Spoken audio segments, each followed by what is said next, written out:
24 साथ में आपके शिखा ठाकुर। पीएम नरेंद्र मोदी का आज राजस्थान का दौरा। कोटपुतली में प्रधानमंत्री मोदी की विशाल जनसभा।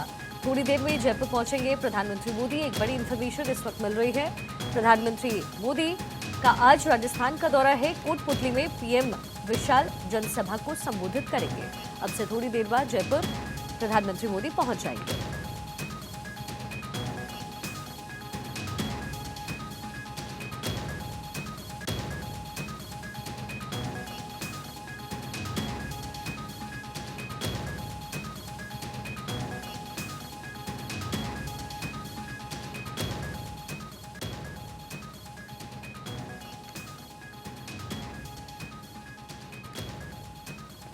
तो प्रधानमंत्री मोदी का राजस्थान का ये दौरा है। एक हफ्ते में 3 लोकसभा सीटों पर रैली करने वाले हैं। 2 अप्रैल, 5 अप्रैल और 6 अप्रैल की तारीख तय की गई है। आज कोटपुतली में चुनावी जनसभा, LBS कॉलेज में जनसभा को संबोधित करेंगे।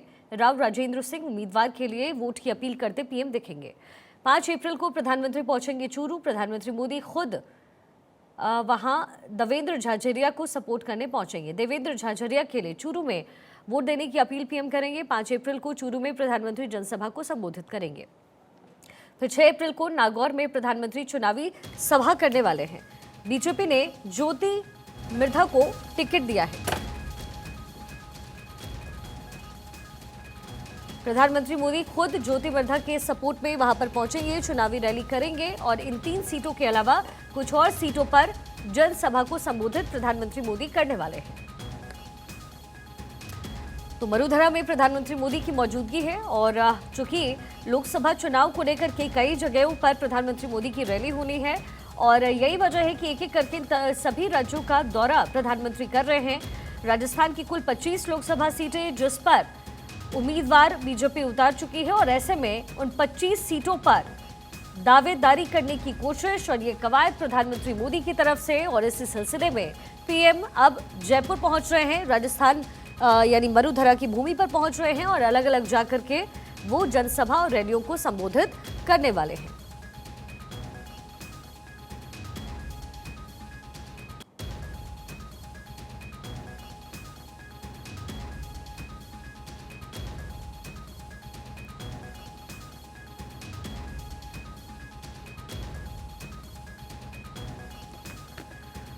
तो राजस्थान की कुल 25 लोकसभा सीटें और ऐसे में प्रधानमंत्री मोदी 5 अप्रैल को चूरू पहुंचने वाले हैं। वहां पर उम्मीदवार के लिए अपील करते हुए प्रधानमंत्री मोदी देखे जाएंगे। मरुधरा में प्रधानमंत्री मोदी की मौजूदगी।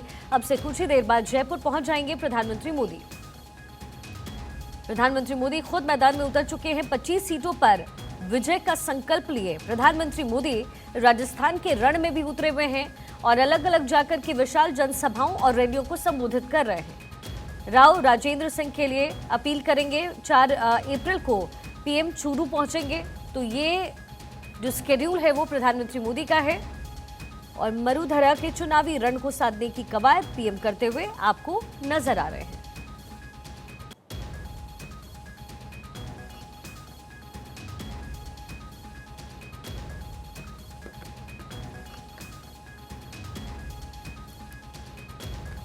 अब से थोड़ी देर बाद जयपुर पहुंच जाएंगे प्रधानमंत्री मोदी। पीएम नरेंद्र मोदी का आज राजस्थान का दौरा है और 2024 का आगाज राजस्थान में कर रहे हैं। इस वक्त वो कोटपुतली में प्रधानमंत्री मोदी पहुंचेंगे, जनसभा को कोटपुतली में संबोधित करेंगे। अब से थोड़ी देर बाद जयपुर पहुंच जाएंगे प्रधानमंत्री मोदी।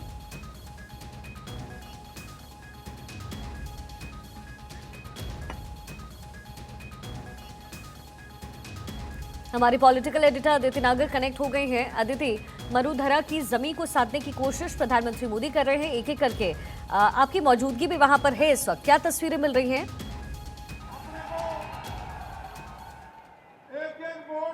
बिल्कुल, शायद शिखा मैं आपको ढंग से सुन ना पाऊं क्योंकि यहाँ पर मोदी मोदी के नारे और उत्साह चरम पर है क्योंकि नरेंद्र मोदी के पहुंचने का समय भी नजदीक आ चुका है। मेरे पीछे वो मंच है जहां पर खड़े होकर प्रधानमंत्री नरेंद्र मोदी आज राजस्थान में पहली जनसभा को संबोधित करेंगे और चुनाव प्रचार का आगाज करेंगे। मैं आपको बताऊं कि मंच पर तमाम दिग्गज मौजूद हैं और वो दिग्गजों में ना सिर्फ भारतीय जनता पार्टी के नेता हैं बल्कि कांग्रेस से आए हुए नेता भी हैं। क्यों? क्योंकि ये समझना जरूरी है कि कोटपुतली इतना महत्वपूर्ण क्यों था। कि प्रधानमंत्री नरेंद्र मोदी ने अपनी राजस्थान की चुनाव प्रचार की यात्रा यहाँ से शुरू करी। इसलिए था क्योंकि ये राजनीतिक जो अगर इसको समझा जाए जाति समीकरण या इसको सोशल इंजीनियरिंग के लिहाज से सबसे महत्वपूर्ण सीट है ये। अच्छा, सबसे महत्वपूर्ण बात यह है कि लगातार भाषणबाजी चल रही है। मंच पर यहाँ पर किरोड़ी लाल मीणा मौजूद है, पूर्व प्रदेश अध्यक्ष सतीश पूनिया मौजूद है। मैं जितने भी नाम आपको लूंगी, आप उनकी जाति समीकरण से समझिए। ये वो इलाका है जहाँ पर गुर्जर बाहुल्य इलाका है, जाट बाहुल्य इलाका है, यहाँ पर साथ में यादव बाहुल्य इलाका है और SC ST भी यहाँ पर है। तो आप देखिए ये इकलौती इस तरह की सीट है जहाँ पर जातीय समीकरण बहुत रोचक है।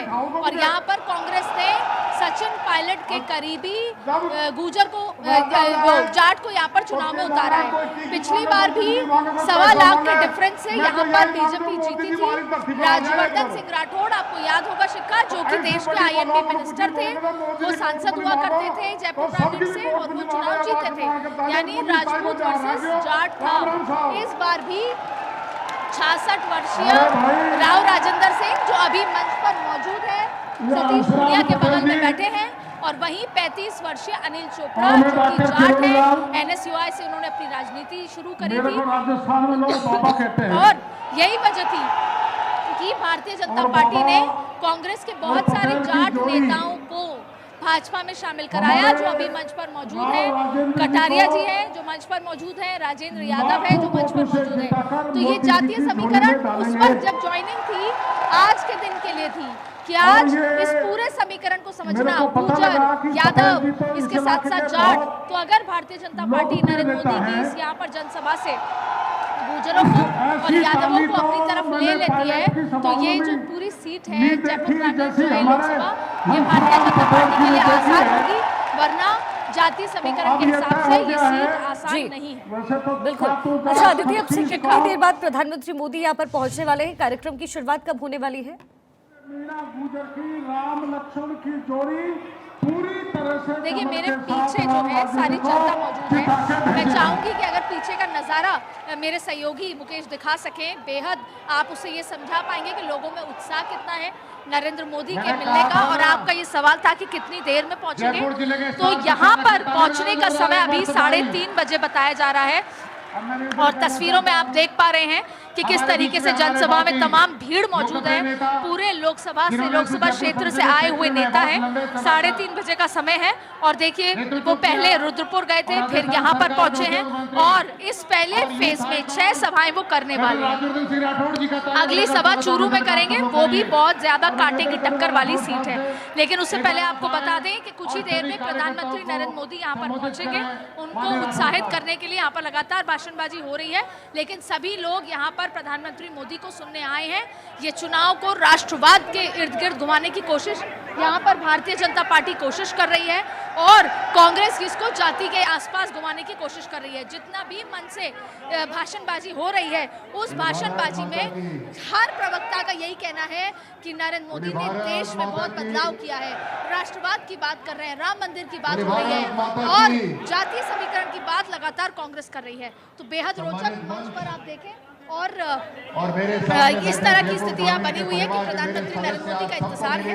2 लाख की भीड़ का यहाँ पर अनुमान लगाया जा रहा है और अब तक करीबन 60 से 70-80 हजार का अनुमान इससे अभी से 1 घंटे पहले तक भीड़ आ चुकी थी। आधी भीड़ बाहर कर रही है, पूरे पंडाल चकाचक भरा हुआ है। अब यहाँ पर जो आगाज होगा ये राजस्थान में एक बड़ा मैसेज देने वाला है। आपने देखा कि अमित शाह भी 2 दिवसीय दौरे पर रहे, उसके बाद कल मुख्यमंत्री को बुलाया। मुख्यमंत्री को जातीय समीकरण जो 7 सीटों में किस तरीके से चुनाव प्रचार होगा उस पर भी बातचीत करी। कहीं ना कहीं भारतीय जनता पार्टी अपना हर एक दिन राजस्थान में एनालिसिस कर रही है, जिसमें 7 सीटें थोड़ी कांटे की टक्कर कांग्रेस के साथ नजर आ रही है जातीय समीकरण के लिहाज से, प्रत्याशियों के लिहाज से। लेकिन आपको बता दें कि अगले आधे घंटे में प्रधानमंत्री नरेंद्र मोदी यहाँ पर पहुंचेंगे, संबोधित करेंगे। वो क्या कुछ कहते हैं वो बेहद महत्वपूर्ण होगा। शिखा और अदिति, हमने देखा है कि न केवल कांग्रेस बल्कि राजस्थान में बीजेपी के अंदर खाने भी रस्साकशी की स्थिति नजर आई है। तो फिलहाल वहां का क्या स्टेटस है, क्योंकि हमने देखा किस तरीके से गृह मंत्री अमित शाह राजस्थान के रण को साधने की कोशिश कर रहे थे और अपने जितने भी कार्यकर्ता हैं, जो भी नेता हैं, उन्हें एकजुट करने की कोशिश बीजेपी द्वारा की जाती रही है। और चूंकि अब चुनाव नजदीक है, ऐसे में फिलहाल वहां क्या होता नजर आ रहा है आपको? किसी परेशानी के बिना किसी पेपर लीक के देखिए, रस्साकशी तो होगी ही। आप इस मंच पर देखिए, इस मंच पर कई ऐसे नेता मौजूद हैं। पहला, जो टिकट चाहते थे उनको टिकट नहीं मिली। जो जैसे सतीश पूनिया देखिए, वो टिकट चाहते थे, पहले वो विधानसभा में हार गए। वो जाट समाज के बड़े नेता हैं, पूर्व प्रदेश अध्यक्ष रह चुके हैं और अभी वो मंच पर मौजूद हैं। इसी लोकसभा में आता है आमिर, जहाँ से वो विधायक रह चुके हैं, लेकिन वो अब टिकट चाहते थे, लेकिन उनको टिकट नहीं मिली, फिर भी मंच पर मौजूद है और अभी उनको हरियाणा का प्रभारी बना दिया गया है। इसके साथ साथ राज्यवर्धन सिंह राठौड़ पहले सांसद थे, अभी विधायक हैं, और श्रवण बगड़ी जो यहाँ पर टिकट चाहते थे, मुख्यमंत्री ने उनका नाम यहाँ पर रखा था सीईसी में, लेकिन उनको टिकट नहीं मिली। इसके साथ साथ यहाँ पर राजेंद्र यादव है, कांग्रेस छोड़कर भाजपा में शामिल हुए हैं। लालचंद कटारिया है, कांग्रेस छोड़कर भाजपा में शामिल हुए हैं। तो ये आपसी रस्साकशी तो होगी, क्योंकि अब ये जो पूरा परिवार है भाजपा का, इसमें कांग्रेस भी अलग अलग फूल है, कमल के साथ साथ बहुत अलग अलग फूल भी यहाँ पर मिल गए हैं। तो जाहिर तौर पे अपनी तर्जी, मुझे किस तरह की अहमियत मिलती है पार्टी में, तमाम तरीके की बातें यहाँ पर नजर आ रही हैं। लेकिन भारतीय जनता पार्टी का जो सर्वोच्च, जैसे अमित शाह की रणनीति की आप बात कर रही हैं, वो केवल और केवल जातीय समीकरण को जुटाकर बेहतर से बेहतर वोट जो है लेने की प्रयास में है और बड़ा मार्जिन करके जीत के प्रयास में है।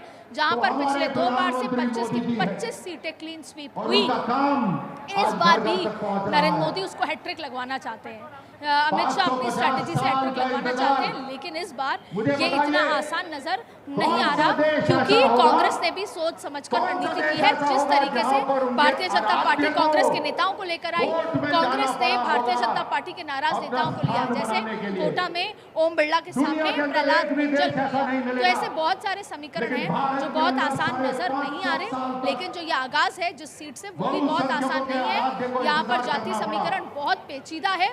ऐसी स्थिति में अगर राष्ट्रवाद पर चुनाव होता है तो भारतीय जनता पार्टी को फायदा मिलेगा, और अगर जाति पर चुनाव होता है तो कहीं ना कहीं कांग्रेस टक्कर दे सकती है। ऐसी स्थिति में सारा दारोमदार नरेंद्र मोदी पर ही छुटा हुआ है। नरेंद्र मोदी के चेहरे, नरेंद्र मोदी की योजनाएं, नरेंद्र मोदी के जो जिसकी बात होती है गारंटी, और नरेंद्र मोदी के कामों को लेकर ही अगर वोटर हो तो ये 25 की 25 क्लीन स्वीप हो सकती है, वरना कई सीटों पर कांग्रेस यहाँ पर टक्कर देती नजर आ रही है। बिल्कुल, तो अदिति ये तस्वीरें हम तक पहुंचा रही है। अदिति, मैं लौटती हूँ आपके पास।